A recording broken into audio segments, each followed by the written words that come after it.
2014년 11월경에 한 중년 여성이 저희 경찰서로 찾아와서 신고를 하게 됩니다. 아무래도 우리 딸한테 이상한 일이 벌어지고 있는 것 같습니다. 우리 딸 앞으로 600만 원이라는 대출이 신청됐다는 통지서가 왔는데요. 우리 딸이 지금 한국에 없어요. 그러니까 대체 어떻게 된 건지 좀 알려주세요. 그때 당시 그 신고자 따님은 명문대 음대를 졸업하고 3개월 전에 유학을 떠난 상태였어요. 유학생이었군요. 근데 딸 이름으로 난데없이 대출 신청이 됐다고 통지서가 날아와갖고 어머니가 놀래갖고 저희 경찰서에 신고를 하게 된 것입니다. 왜 유학생활 하다 보면 엉뚱한 사람들 정말 많이 만나거든요. 그래가지고 엄마 몰래 귀국을 해서 이렇게 대출을 받은 게 이제 공교롭게도 엄마가 알게 돼버린 그런 사건인 것 같아요. 저도 그 생각했어요. 네. 가족은 유학을 간 줄 알지만 그렇지. 실제로는 안 간 거죠. 그렇지. 저희가 그 신고를 받고 나서 출입국 기록을 다 살펴봤는데 그때까지 한국에 입국한 기록이 전혀 없었습니다. 아, 그 외국에 있는 건 맞는 거네요? 예. 그러면은 뭐지? 명의 도용? 도용. 사실은 명의 도용 같은 거는 좀 되게 흔하게 일어나는 사건이지 않아요? 그렇죠. 뭐 아주 흔하지는 않지만 이제 명의 도용을 해갖고 대출을 받는다든지 대부분은 이제 본인 확인을 해야 됩니다. 은행에서 직접 신분증 가지고 가서 방문을 해서 만드는 것인데 이건 한국에 없다는 거잖아요. 지금 출입국 기록이 아예. 그래서 저희도 이상하다 싶어갖고 그 기록을 꼼꼼하게 살펴봤더니 그 대출 받기 전에 휴대폰이랑 통장, 카드까지 만들어 놓고 사용한 기록이 나오더라고요. 다 만들었어요. 사람은 없는데. 예. 근데 이상한 게 보통 이런 때는 이 목적이 돈인데 네. 대출 말고는 금전적인 피해가 딱히 없는 거예요. 그러니까 심지어 카드 사용한 내역이 그냥 뭐 마트 몇만 원, 뭐 휴대폰 소액 결제 이런 것밖에 눈에 띄는 게 없어요. 좀도둑이네 그러면. 뭐지? 근데 되게 미스테리한 좀조둑인 것 같은데 느낌은? 저희가 그 명의자분의 신원조회를 하면서 꼼꼼하게 살펴보다 보니까 운전면허증이 좀 이상하더라고요.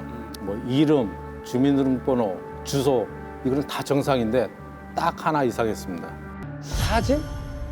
그렇죠. 사진이 아무리 봐도 피해자분하고 운전면허증 사진하고 전혀 사람이 달려 보이더라고요. 그 신고한 그 중년의 여성의 따님의 신분증 사진과 운전면허증이라고 되어 있는 그 사진이 사람이 달랐다는 거예요? 근데 면허증을 그게 무슨 다른 사람이 발급받을 수 있어요? 그러니까 신분증을 다 자기가 받는 거잖아요. 운전면허증 발급받을 때. 그렇죠. 근데 주변에 그 신분증 이렇게 보면 딴 사람 같은 사진이 붙어 있는 사람도 많잖아요. 그런 경우라면 적어도 본인이나 가족들은 알 거 아닙니까? 그래서 우리 형사님께서 신고자분께 물어봤다고 합니다. 이게 따님 사진이 맞나요? 하니까 제 딸이 아닌데요. 그런 거죠. 그래서 우리 그 강서경찰서 강력팀이 이 얼굴을 찾아 나서기로 합니다. 그러면 이 타이밍에서 어디서부터 뒤져야 할까요? 성형외과. 근데 뒤져야 되는 제가 거 볼 아니에요? 때는 저 600만 원 대출로 성형은 못 합니다. 아 그러네. 네. 완전히 페이스오프 되려면 아니 이게 사진 하나로 뭐부터 해야 되지? 잠깐만. 면허증이 사용이 된 거니까 네. 그 면허증이 어디서 사용됐는지 그 면허증 사용한 사람이 누구인지 찾는 과정을 먼저 그렇지. 거쳐야 될 것 같습니다. 가장 기본적으로 찾아야겠죠. 어디서 사용됐는지. 근데 어디서 사용됐는지를 알 수가 있나? 그 읍내생 명의로 그 카드가 가장 최근에 사용된 데가 마트였었습니다. 그래서 그 마트를 찾아가서 CCTV를 확인을 해봤더니 그 카드가 결제된 시간대 물건을 구입을 하고 카드를 사용하는 사람의 모습이 녹화가 돼 있는 거예요.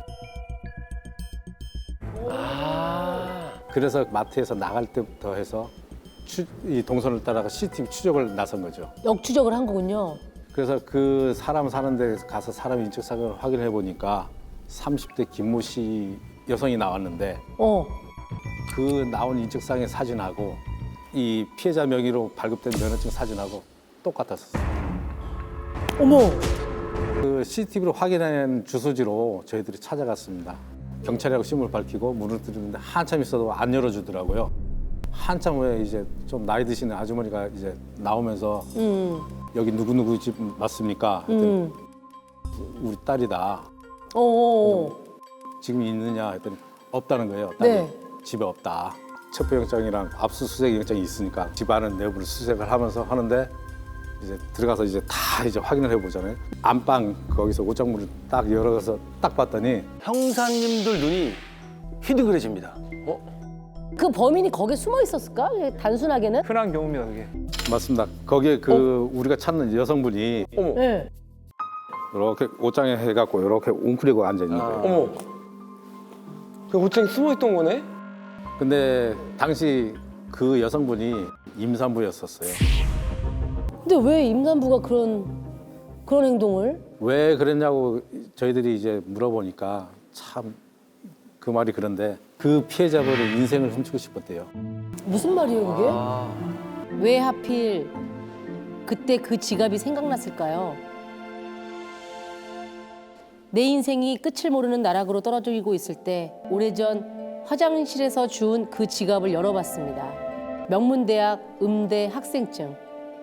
그게 눈에 들어오더라고요.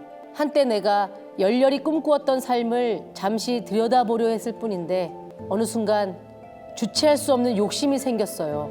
그녀의 인생이 탐났습니다. 그래서 결심했습니다. 완벽한 인생을 내 것으로 만들기로. 이제 나는 내가 아니라 너로 살아가기로. 이거를 어떻게 이게 무슨 얘기예요? 좀 정리를 한번 해주시죠, 선생님. 사실 그 피해자가 옛날에 그 지갑을 잃어버린 적이 있었어요. 네. 근데 그 지갑을 김 씨가 우연히 주워서 보관하고 있었던 거예요. 이 피의자가 체포 당시 임산부였다고 했잖아요. 네네네네. 근데 사실 알고 보니까 파혼을 당한 상태였었습니다. 아, 그러니까 이런 상황에서 김 씨가 자신의 인생을 비관하고 있을 때였는데요. 굉장히 괴로웠겠죠. 그래서 지갑을 열어보니까 그 신분증 주인이 음대생이더라. 김 씨가 어릴 때 음대를 준비하다가 포기를 했었었는데 과거 자신이 꿈꿨던 그 삶을 사는 그 사람이 너무 부러웠다고 하더라고요. 근데 그렇다고 해도 남의 명의로 운전면허증을 발급을 왜 받는 거지? 그러니까 운전면허증 발급 자체를 어떻게 받은 거예요? 명의가 뭐. 지갑에 있던 학생증을 가지고 운전면허 시험장을 찾아갔잖아요. 근데 지금은 안 되는데 그때 당시는 학생증도 신분증 대용으로 학생들은 사용을 할 수 있었어요. 지금은 안 해도 그때는 됐구나. 그 운전면허증이 본인의 새로운 신분이 된 거네요. 그렇죠. 근데 어쨌거나 사진이 달랐을 텐데. 몇 년 전에 내가 성형수술을 해서 지금 이렇게 했다. 거짓말을 한 거죠.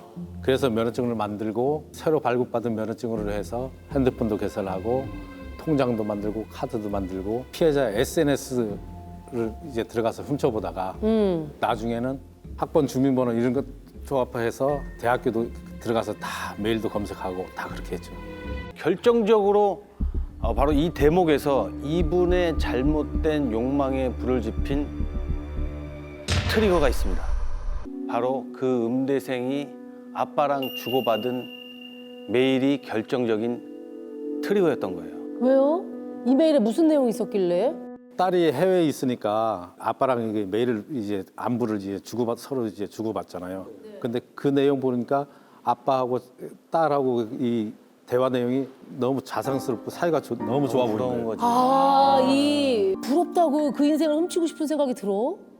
김 씨에게도 사연이 있더라고요. 좀 안타까운 사실인데 1997년 대한민국을 뒤흔들었던 큰 사고가 하나 있었습니다. 그것은 이제 서울에서 괌으로 가던 항공기가 추락하는 사건이었는데요.